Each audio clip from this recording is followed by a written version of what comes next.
Okay. Bill, not sure if I'm live yet. There's always a moment or two of delay, latency on the interwebs. Let's see what happens. As soon as I see my ugly mug up there, then I know it's going to be okay for me to start speaking. Let's see. I think that's it. I think we are officially live with the stream. Good morning, good afternoon, good evening, boys and girls. Welcome to another episode of Gearbox 2.0. This is the open forum episode. I don't know what number it is, 72, 73, 74. Picture and sound good. Thanks for the heads up on that, David. Nice to have you here. Bad Habit, Bill Pan, Oliver, Manhers. I'm sure I'm butchering that, but I'm trying here. I'm trying. Second day of online school for the kids, so we'll see how things hold up in terms of sound. Still have not gotten to do some acoustic treatment to this space. Andres, nice to have you. Phil, hey. But the sound blankets are here, so maybe, hey Travis, a double hey to you as well. I might get those up before we do Cameron Flask today later on. We'll see. Depends on the time and how everything goes. The runway's always 3 times longer getting to what you want to get done. And hopefully everybody is doing all right in their self-isolation, quarantine, stay at home, whatever you want to call it, lockdown situation, and that you, your loved ones are all fine and doing well. Yeah, so at least not the lavalier, and I'm going into the video mic NTG, so just a little bit closer proximity. Generally should sound a little bit warmer than it did last week because the room's pretty live still. I don't know about we pets or people too thing, Bad Habit, but I guess you are one of the last members of the movie Cats who has now escaped from that set. Now you're trolling the internet and you are letting everybody know that you are an animal, which I love, by the way. We have a dog and a cat. So there we go. No grumpy penguin here right now. And let's hear from everybody in terms of how you're doing. The only way that the live streams work are if we're interacting. I've got the chat up here. I'm still thinking about this whole thing from last week that I did on Photo Joseph's live stream where somebody was talking about having a teleprompter up there. And I think maybe that makes, little LED lights. Would you like that? Would you like that? I could do that. Hold on. Give me 1 second. I'm going to go out of focus. There you go. All right. Why not? Now, hopefully, I'm not horribly out of focus. There you go. Doing good. Been trying to learn and master my EOS R. That's David. Phil is saying put the lights on. They're there. I had deleted Office from my PC and today found out now there are about 5 gigabytes of leftover files. Hell yeah. What's up, everybody, from Rob. So lots of shout outs here. Everybody's hanging out. We've got some lights going on. Is it perfect? No, but we got a little love on those shelves.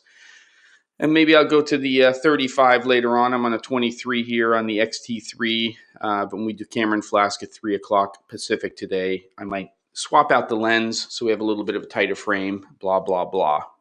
Who cares, really? But again, maybe get the sound blankets up here, which will help with that crap right now, which is in dire need. They're heavy, though. They're 80 inches by 80 inches. They have grommets on the top, and there you go. Managed to clean my office. That's good, Phil.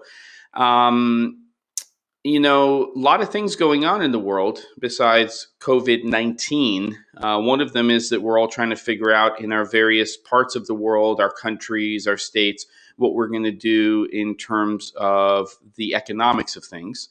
I know that for myself, I went to the SBA, Small Business Association, and started to fill out this mammoth application about a week and a half ago.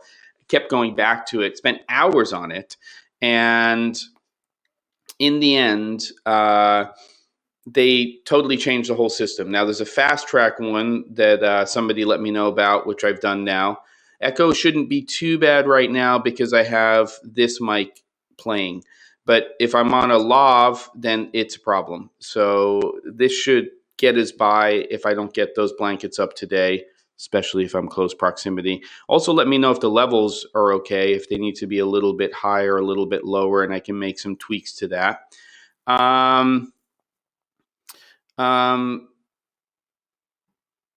Ellie, I believe, unless it's Eli. I'm feeling overwhelmed by learning more editing lighting, even though it feels like everyone has so much time. It is overwhelming. The truth is that, this is my opinion, when you do actually make a decision to go forward with something educationally, it can be a lot. You have to take it little by little on a gradient. And while you think, oh, I have all of this time because I'm not working, it's still a lot of work and it requires a lot of mental attention to do those things. I have a laundry list of things that I've been doing, and thanks, Phil. And in my mind, even on paper, in terms of scheduling, I think it's all going to get done in about a third of the time that it's actually taking. But some good things. I've set up a calendar system along with Zoom. Yes, I know about the security concerns for meetings and for one-on-one consulting. A couple of people have actually already taken advantage of the 15-minute free ones that I make available. Let me actually type that in.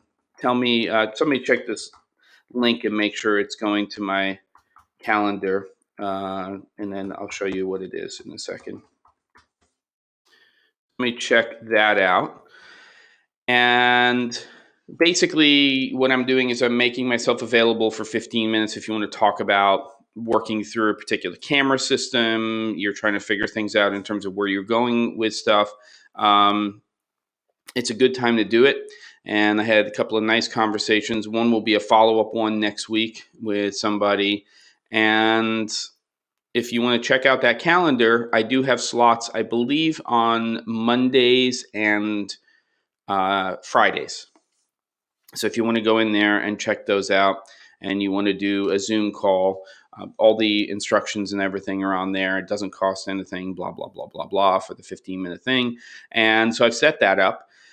I've set up MailChimp, and I was going to go with ConvertKit, but the integration with MailChimp meant that I didn't have to go to Zapier and do all kinds of other hoops and connections. So I started to do that, and that's allowing me to lay the groundwork for having an actual proper communication system with people who are subscribing to my website, which is now going through.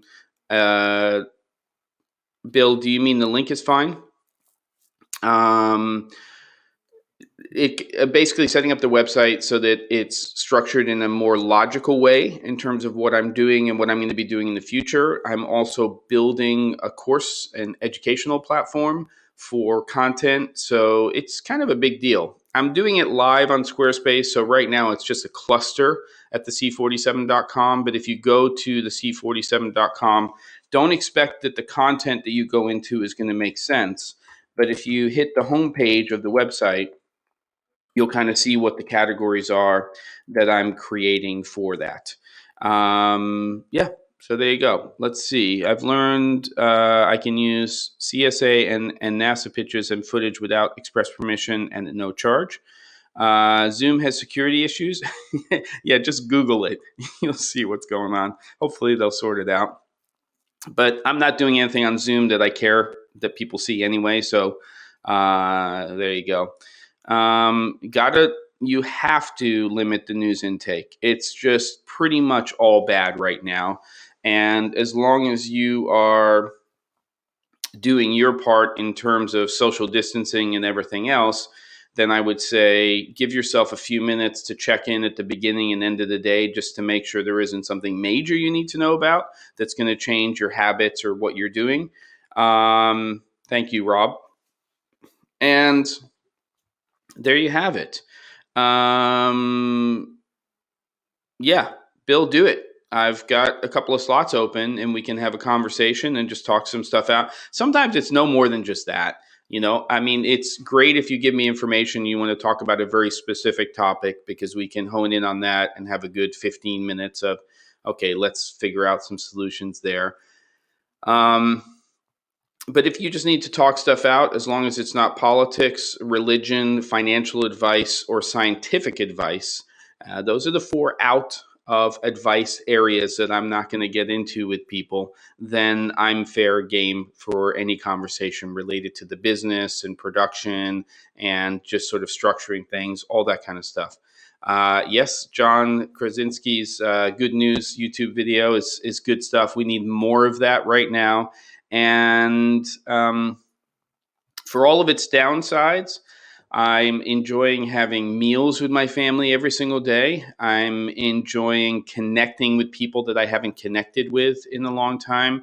And all of those things are great things. The other thing I'm doing is I'm really looking into whether or not I want to use Zoom as a platform for more interactive stuff. Yes, for the consulting and meeting things, but I kind of feel like maybe even today after Cameron Flask, it would be nice to do a test where we have a half-hour happy hour. So it's a half happy hour or something like that that just starts up right after Cameron Flask. Not sure I can get that all set up today. If I do, I'll post to social with a link, and I'm assuming that we won't have hundreds of people. And if it's just a smaller group of people who want to get in there, the part that I love about this is the interaction of the chat itself. The part that I don't like is it's me talking to a camera for an hour, and I don't have any real interaction beyond text. And that's the part that's really hard for me when it comes to doing these, which is why I like the idea of doing the Zoom meetings. I just don't know if my bandwidth can handle it, but it might be worth some tests. So does ATOMOS Shinobi or ATOMOS Ninja 5 record 1080p at 100 frames per second? Because I always need... but what happens at 100 black screen? I don't know, actually, Oliver. I will tell you the Shinobi does not record, so that's strictly a monitoring solution. So you would be talking about the Ninja for that. I don't think it supports that frame rate. I think it's up to 60 right now. And there you go. Bill, topic for Cameron Flask today is Dream Kit. We're not going serious today. This is like the big stuff, and even some stuff that may not be production related. So you have to start thinking about some of the things that you'd love to have. If you weren't selling your gear, but you just got to have your dream kit, what would it be and why? And I don't know. We'll see how that all goes. It should be fun. Good. Phil, you brought this up, and I was as well. So it kind of started our NAB-ish components to the industry. We've got on Friday this week, April 3rd, we have Blackmagic, and they're going to have their online virtual news conference with their announcements, whatever those are going to be. It does look like there's definitely going to be some camera stuff there. Based on the description, just follow social. You'll see posts on that. And then about 3 weeks away from now, it looks like Canon is going to be doing their whole thing. And now we'll have to see who else follows, if we've got Sony or anybody else coming in. So it looks like we're going to start to see some stuff. Six String Brian, welcome. Pat, I think I've said hi to everybody, or most, except for FlexoTube. Yeah, so it's going to be interesting. It's going to give us something to talk about, which is great. We may not be able to buy the gear, but I think it's a good sign that we're seeing the industry coming up and starting to reach out. Sony's been doing some stuff related to being difficult in the industry. I'm talking to some companies about some things. So I think overall, there's that. And we'll have to see, Phil, if we see a C300 Mark III. That would be interesting. I have said in the past that we have a C500 Mark II, which is a full frame sensor. C300 Mark II has been around come summer or close to now, 5 years. So a Super 35 millimeter version of that family could use a refresh right now. And I still love Super 35 as a frame size. Can I speak about story? How would you craft a story as it unfolds, either through the shoot or edit or pre-production, just your overall storytelling workflow? I think you have to categorize that based on the type of content that you're creating, first and foremost. Sorry about that. For me, most of what I'm doing is in the corporate and documentary realm. So what I'm trying to do normally is I create a blueprint with the project proposal, or you could call it a project outline. And that's where I'm spending the time either working with a client, or I'm going and scouting a particular organization, business, individuals, interacting with people, and starting to get a sense of who are the people that are going to be involved in that project. And that could be documentary or it could be corporate. And you don't, of course, know if it's documentary exactly what story you're going to get, but you do start to work out based on those initial interactions in pre-production, if you're given that opportunity, to get a sense of the dynamics. So we did a mini documentary around the C300 Mark II years ago with my friend Matt Porwall, who's a cinematographer. And there was a record pressing plant in Industry City in New York. And we actually spent, between the two of us, probably about 3 days before the actual shoot, just sort of spending time with the two owners who were husband and wife, getting a sense for the operation, and also just planning. And, you know, I won't get into all of it right now, but basically we knew that they were going to be our two subject matter. We wanted it to be very natural. So the only thing that we did that was really scheduled was we put down time to sit down with each of them individually and do an interview. So the rest of the stuff was understanding what their schedule was when they were opening up, you know, getting all the equipment ready, everything else. So we kind of had a sense of where things were going to be happening, company meeting, all of that kind of stuff. And then, of course, with documentary, that stuff just changes completely once you get into post-production. But it's being smart about who your attention is on. In the corporate world, what we very much do is understand, because we're content creators, right? We're actually storytellers. So our job really is to understand what the marketing message is for a company, marketing message, the brand strategy. But we're not those people for the company. We're not the people who are coming up with the brand strategy. We're not the ones coming up with what the marketing is going to be specifically. We need to understand those things, and then we need to be able to tell a story, communicate something to the audience, the consumer, whether that's business to consumer, business to business, and create good content around that. So a lot of that is, for me personally, it's in the proposal stage where I'm creating essentially a blueprint for what the project's going to be. And that's a lot of non-billable time going back and forth with the client to figure out who's going to be in the videos, what locations we're going to be using. Sure, some of that happens after the project has been secured, but I do like to create as close to a blueprint for the project and an outline for it as possible.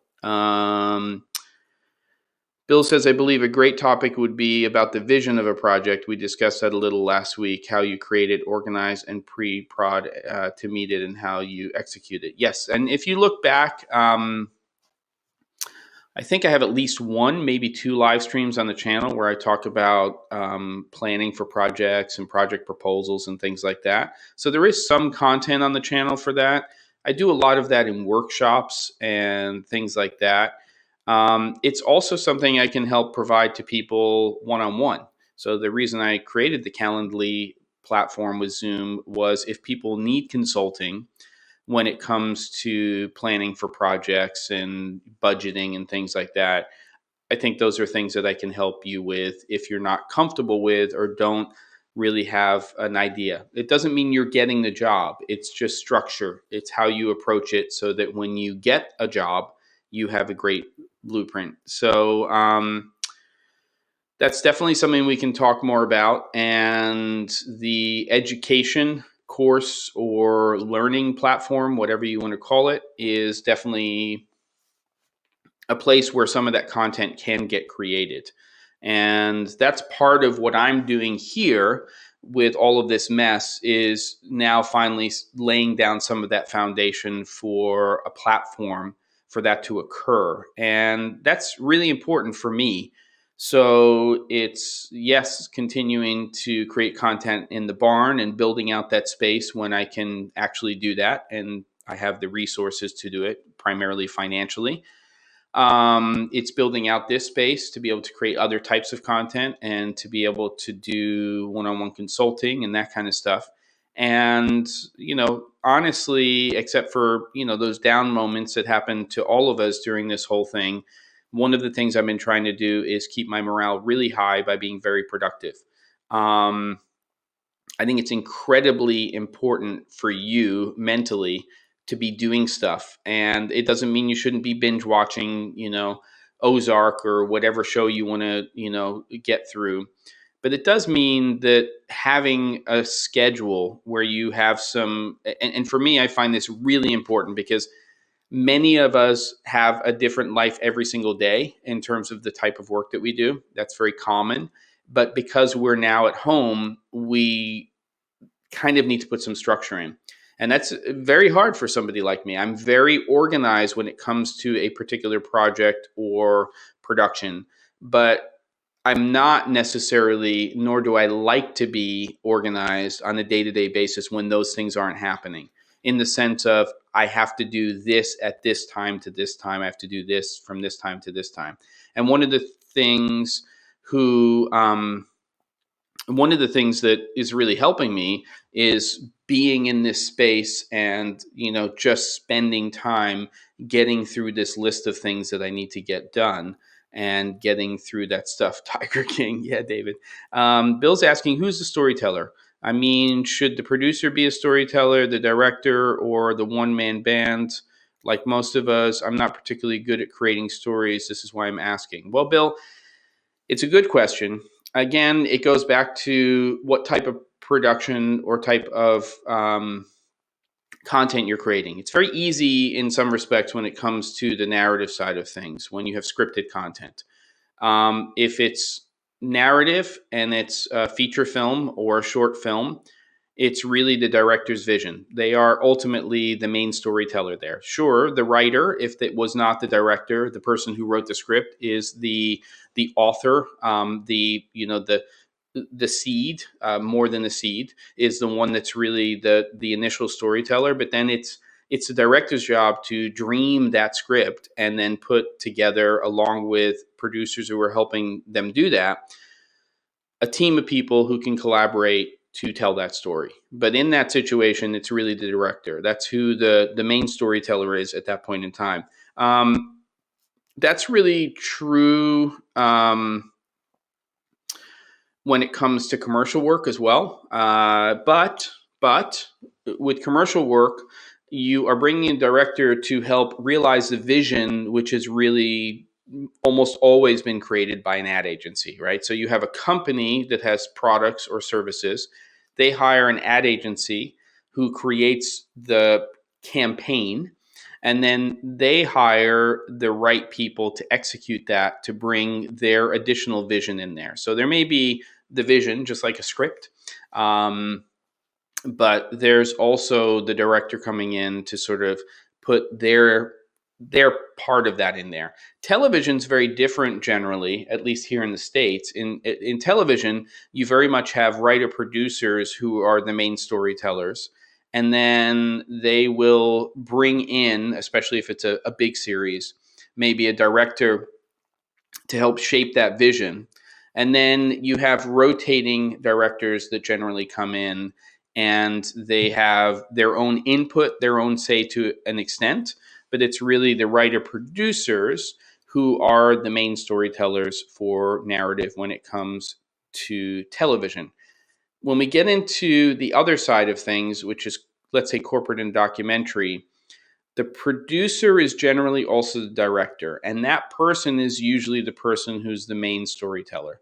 It could be a team, it could be 2 people or 3 people making that together, but generally there's one person in particular who's driving the sort of story. They have the vision for what it is that they're either trying to tell in terms of that content. Of course, if it's corporate, it's driven by conversations with the client, understanding marketing messaging, understanding brand strategy, and all of those things. If it's documentary, it's very different, because then you're trying to find a story, but there's usually there are different degrees or different approaches to documentary. And, Ken Burns is a perfect example. He's the main storyteller. He has a vision for, I want to tell the story of jazz or baseball or whatever it is that he wants to tell a story about. And it's very much huge amounts of pre-production because of the style in which his documentaries are created. Also reenactments, all of that kind of stuff can come into play. So it's a big thing. Rob, small class Zoom seminar with me. You'd be interested? Okay, that's definitely something I can look at doing. That platform is sort of set up now. I'm going to probably do an upgrade to it over the next few days, where I move out of the free version and I go to the version where I can have multiple people beyond a 40-minute 3 people type thing. Chuck, hey Chuck, what's happening? Good to have you here. I hope you're on that boat sometimes, because I would be during this situation. Network TV and others are still using iPhones in self-production at the moment to avoid virus exposure. Will this change the landscape and expectation of the long term for commercial work?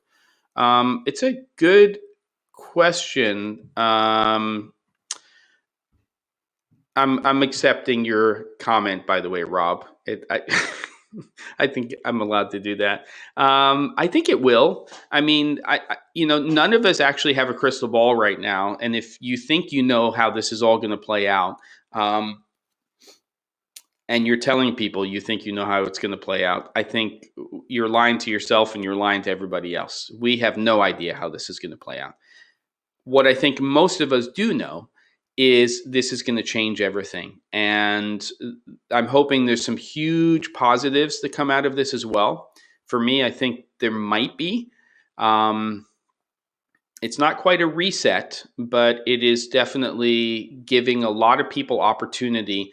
It will also mean that a lot of people leave the industry and some new people come in, and our approaches to getting things done are going to change. One of the things that I think is that we have to figure this out in a greater degree right now than not, because if 18 to 24 to 36 to 48 months from whatever it is, if at some point in the near future this happens again, or even if it's 10 years from now, we have to be ready, especially if we have to do this again and isolate, to be able to continue business and keep things moving along. Because there's no way any country in this world can do what they're doing right now in order to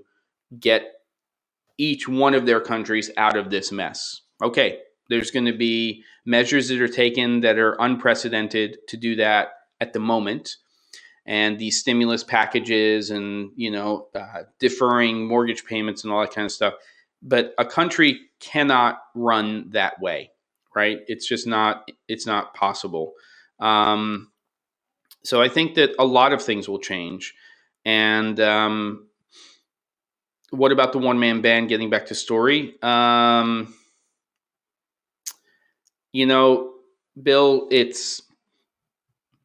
you're gonna either have to be a storyteller or not. So you have to figure out what bucket you're in as a content creator. Are you a technician that knows your craft well and you fit into a bigger system as a collaborator? Or are you comfortable enough, even though it might be scary and you have to push yourself to start to help shape story? I mean, a big red flag is if you have a company that doesn't know who their audience is, they don't know what their brand strategy or marketing message is, turn around and run the other way, because I'm not their solution for that. I don't view myself as that person. It doesn't mean I can't understand marketing and brand strategy. It does mean that I'm not a company that's set up to be a brand strategist. I'm not a brand strategist. I'm not a marketing company. I'm not an ad agency. My job is to understand who your audience is, to understand what it is that you're trying to communicate, and then help creatively to create content that helps you achieve that. So, but you have to basically, you have to work at it. It's if you're interested in doing it, and part of that is, if you're thinking about creating content and you're thinking about the idea of creating a story and you just constantly just have a blank slate that you can't put anything onto, then maybe that's not the area that you concentrate on, which is perfectly okay. There's plenty of people. In fact, the vast majority of the people who are in our industry are not the main storytellers. They are collaborators that, again, also understand what it is that the story is. So there's the marketing message, brand strategy. If I can understand that and I consider myself a storyteller, now I have to figure out how to tell a story based on that information and create content around that. It's my job to communicate to my collaborators what the story is that we're trying to tell. And if they understand that, that's the equivalent of me understanding the brand strategy and the marketing message. Of course, within that story, we now have to make sure that there's a marketing message and brand strategy and all that kind of stuff. So even as a one-man or one-person, band, we really have to understand that part of our job is to help tell a story. Ultimately, what we're trying to do anytime we're creating content, even if it's commercial in nature, is we're trying to create some sort of emotional response, right? Most of the content that we create, if it's not strictly documentary or narrative, is essentially a call to action. It's something that we are trying to, get somebody on the other end or people on the other end to actually respond to. I'm struggling here because with the kids going online and everything and everybody being home, there's now somebody on the other side of that door. They know that I'm doing this stuff, but they've made it down here. I need to get them upstairs so it's not distracting. Hopefully you didn't hear too much. I mean, it's not anything that is a problem. So yeah, I think that's, deliver a feeling, sure. But the feeling has to be appropriate to the content that you're creating. You can always deliver a feeling. You can always create something that makes somebody feel a certain way with the images you create, with the music that's there, with the things that are being said. The question is the feeling the right feeling? Chuck's buying But Chuck's buying shares in iRig. They are gold. Anything live streaming is gold too. Man, if you had a warehouse of A10 minis, you would be cleaning up right now. That is for sure. 1,000,000%. So, I mean, okay, so I'm going to now pick up on this conversation having to do with what Chuck's talking about. So one of the things that I've really been putting a lot of attention on is that I think we kind of have two distinct segments of the market when it comes to people who are creating content. The vast majority of people that I interact with are the people who are in our realm. So we're used to using tools, whether it's cameras, audio equipment, lighting equipment, anything that is giving us the ability to capture and tell stories that are interesting enough to us that we have gone down the path to say this is something that we want to do for a living. So we want to be content creators. We want to be storytellers. We want to do that kind of stuff. And nice job, Phil. Also, if I could own Flowbee right now, that might be good. So that's one segment. Those are people, us, who are interested in continuing on and down a path where we get better at our craft and we get better at our skills to tell stories for other people, sometimes for ourselves.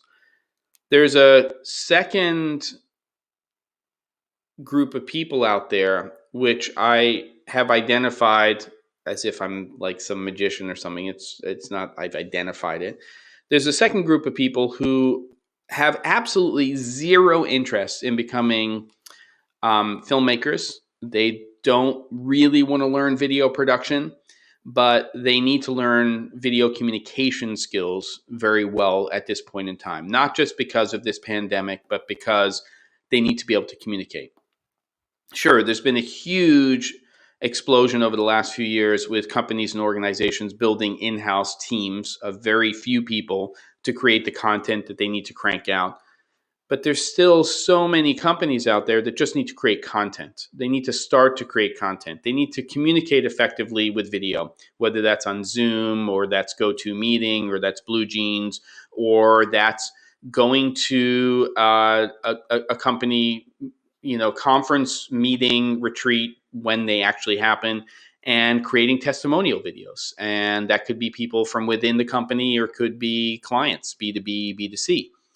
So I think that that's another area of education that is important. It's video communication skills with the understanding that that segment in the market has no interest in becoming experts in video production or filmmaking. Sure, maybe at some point they'll build an in-house team with people who are interested in that. But I think that's, there you go. Videos that are kind of abstract are great for you to watch. But I will say that when it comes to corporate communication, it doesn't have to be dry. It doesn't have to be boring. It doesn't have to be conservative. It can absolutely be creative, but it generally can't be abstract because we're not watching Tree of Life when we're watching a 5 to 10 minute video to understand what a company's products or services are. So there's a place for everything. My advice is generally don't go abstract because you will not reach your audience. And weak communicational skills can ruin your job. I agree. So look, when I grew up back in the day, in the olden times, I had public speaking in high school. That's a skill that was and is very important for people. And it's sort of a foundational skill. You have to know how to write relatively well if you need to communicate in the written word. You need to know how to speak to other people in a public speaking situation if you are the type of person that needs to do that. But if it's part of your education, then it's going to be advantageous to you as you go forward in life. again, a percentage of people who learn public speaking skills, a large percentage, probably didn't need to use those skills until maybe even recently. But in most situations, the next step up from public speaking, video communication skills, are not things that are being taught on a broad basis. And those things are going to be very, very important. Yes, and I was part of the UN, Security Council, and I did debates and all of that kind of stuff. And I think that those were all great things for me. But now it's not TikTok, videos.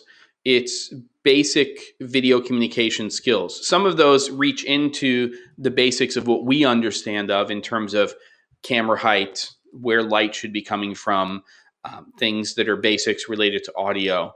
But remember that when you've taught those video communication skills to the vast majority of people, they have no further interest in learning more about that. They need to get to a certain place where they can do that effectively and as good, if not better, than other people in terms of their skills.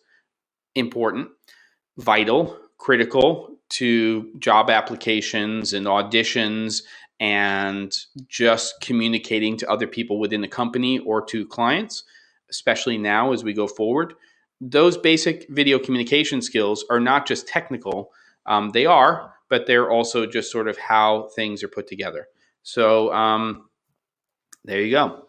Lots of things to talk about. So let's see. That could be a good episode. Shogun 7 is a good switcher. I'm not being non sequitur. I'm just sort of looking at some of the comments here. So there you go.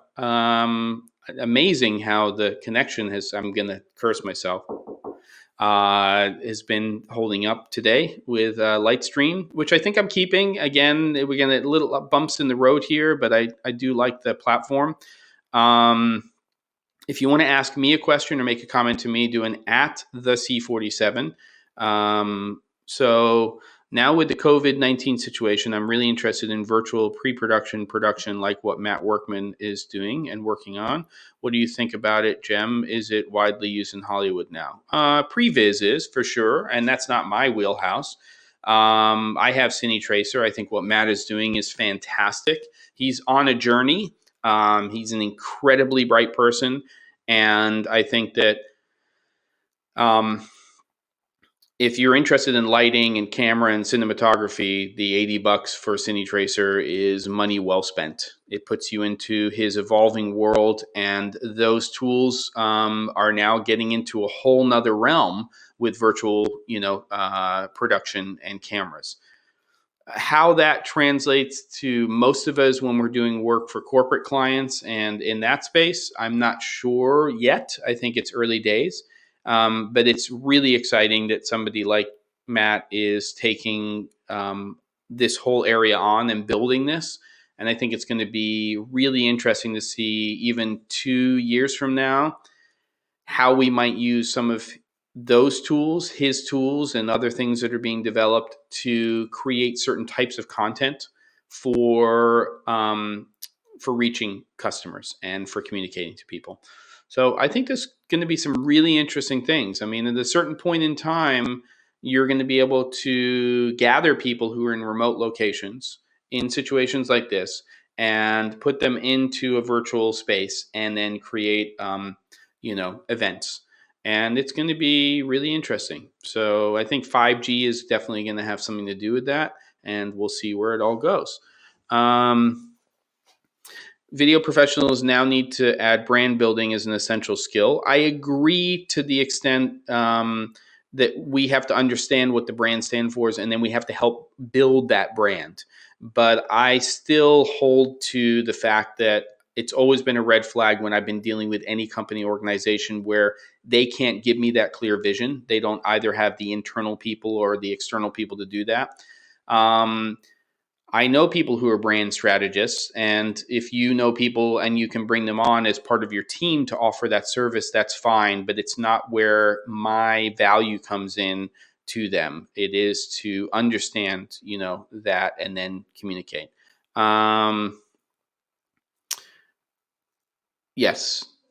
And brand building, I think, Chuck, you might also be talking about building your own brand and an audience and things like that, which for me, I think has been advantageous because so much of the content that I create as a producer director is for people who are in this industry, meaning the companies, the manufacturers, but that's because I'm also communicating to the people who are interested in that stuff. Yes. Well done on getting that 135 F2. Beautiful.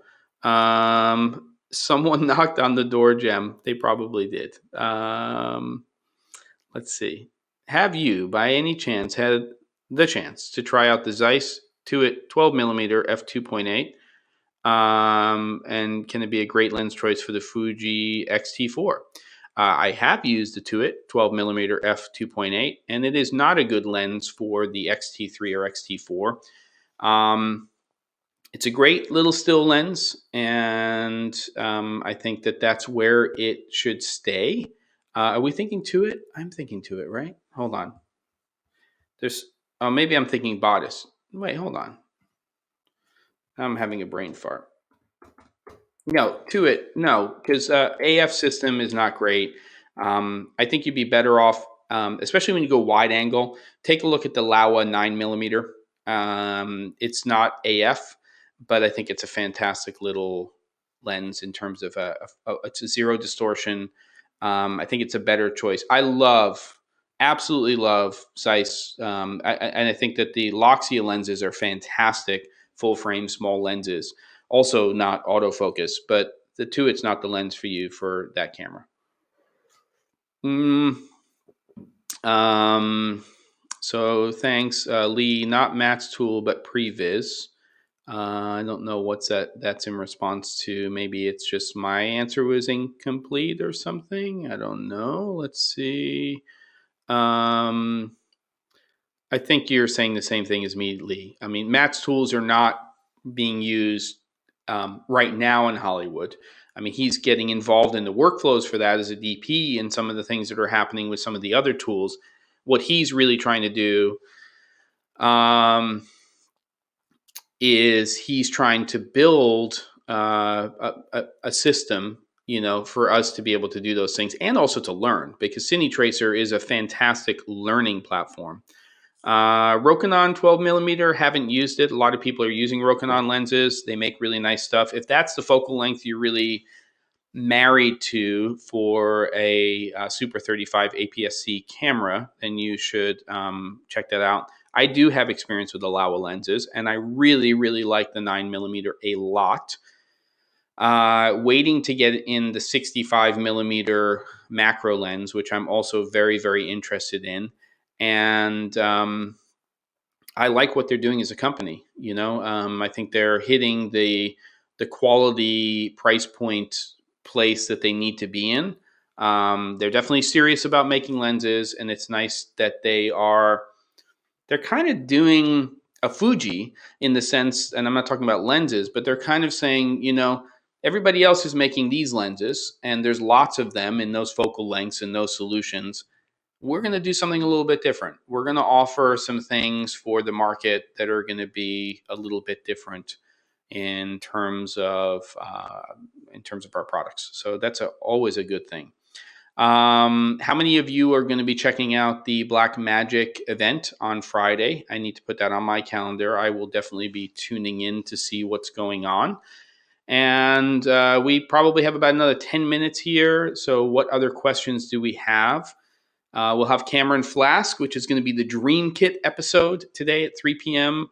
Pacific time. You can come with leaded or unleaded drinks and join in the conversation here on this channel. It will be myself, Caleb Pike, and Ben Barden, and we will be talking about all kinds of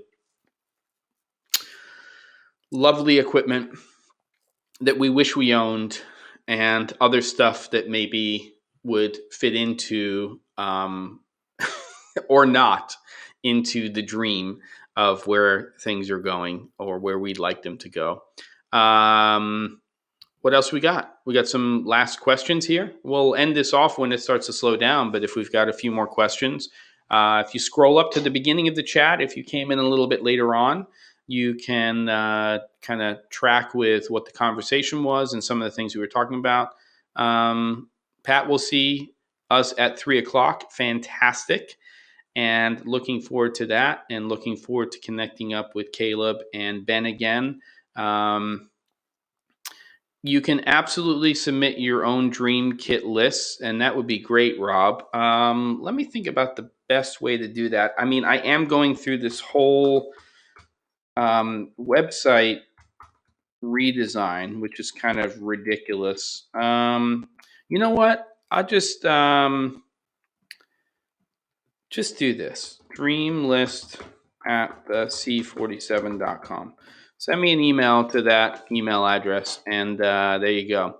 Do I use Red Giant plugins with editing? I do not generally. I love their products. I'm not really the type of person when I do my post to reach into that toolkit very much. I have in the past for certain stuff, but yeah, there's no budget for the kits, Bill. This is dream kit, dream list.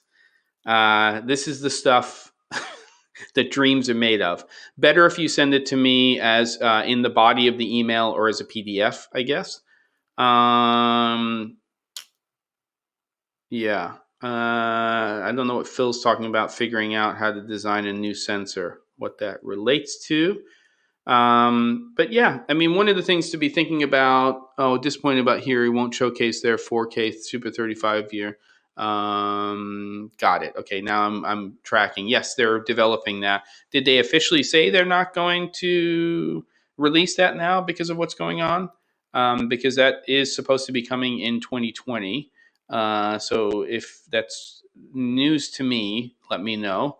No budget for the kits. I already said that. I'm going to dream up my budget. That's right. You're going to dream up your budget. It's your dream kit.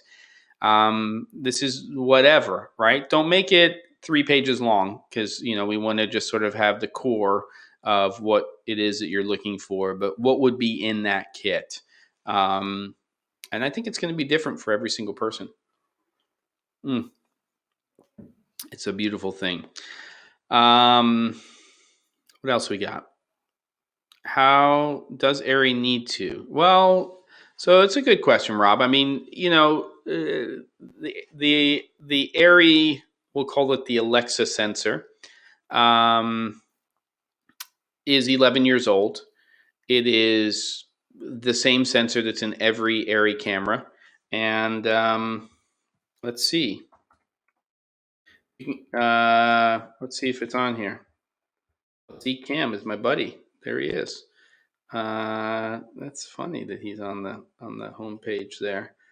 I don't see that, so I'd love to see the news that you're showing. If you could put a link, that would be great. But I have not seen the news that ARRI is not going to be coming out with that this year. So I'd love to see that link to show that they've made that decision. I'm scrolling through here right now, and I don't see anything that's saying that they've changed their mind. But it very, very well may be in there, and they may be holding off on it. I just have not read any news regarding them not coming out with that Super 35 millimeter camera system. And I don't see it here on the list, but I might be missing the link.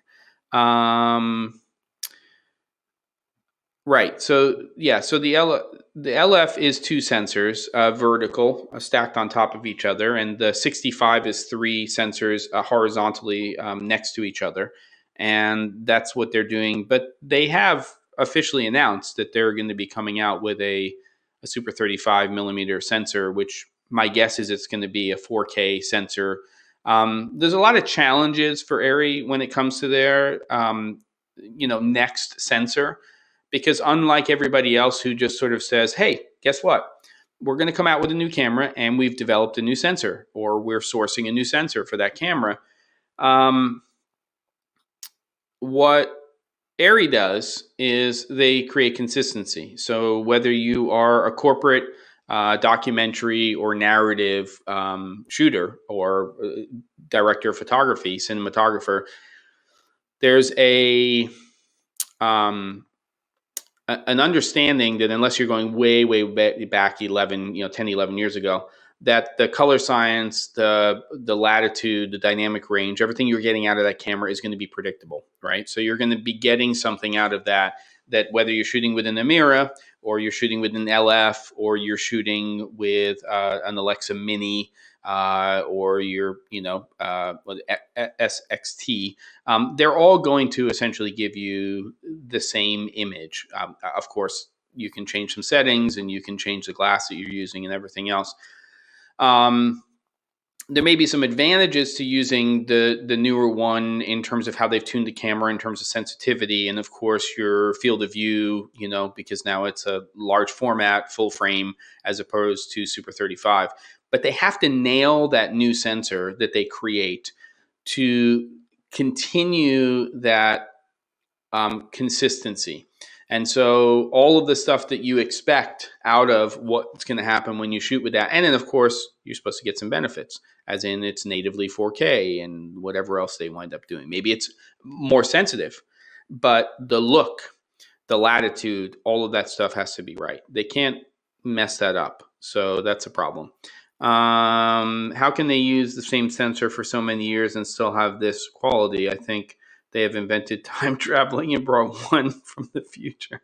Yeah, it's a crazy thing. They do it differently than everybody else. So there you go. I think we're in a wrap up stage here.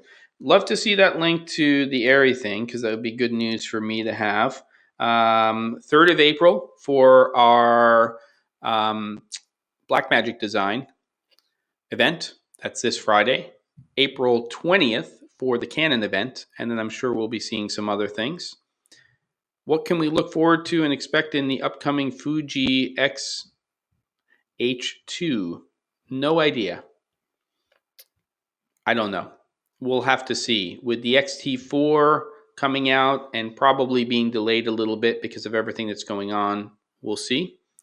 So there you go. There's more stuff coming.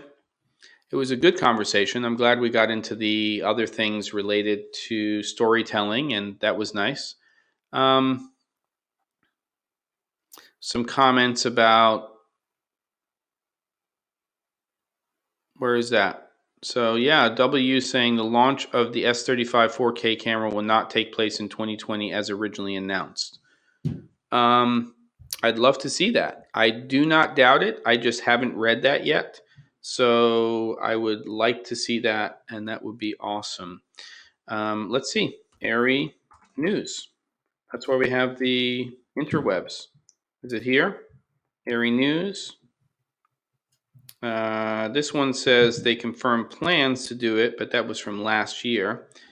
So somebody sent me that link. It's getting loud upstairs. It probably means that my son's first online class is done. That's when he starts to bang about and the noise starts to get a little bit crazy. I think it's a good time to wrap this up.